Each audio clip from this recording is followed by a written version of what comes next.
Igbo na ndị ọma njem ọnụ nke onye na-eme dị mma ya gaziri ya. Echefukwara na anyị ka nọkwa n'emume ahụ ọfụrụ nke afọ 2023 wee sị n'afọ a ga-amara anyị niile mma.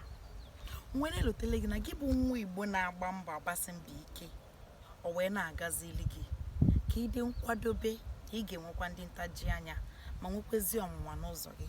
Ya na ya Chukwu bụ ka imeli ọnwụnwa mana nke ntaji anya ọ ga-adị maka na ọzọ asị na oge echi, maka na asị na ọnọdụ ugo adịrị egbe mma.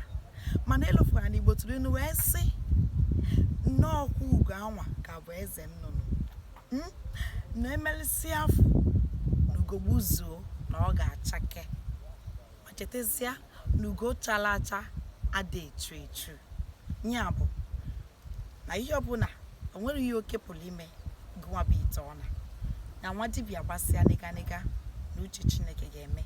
Naanị kwụba aka gị ọtọ ka ezi omume na-agbalụ gị aka ebe na ndụ gị.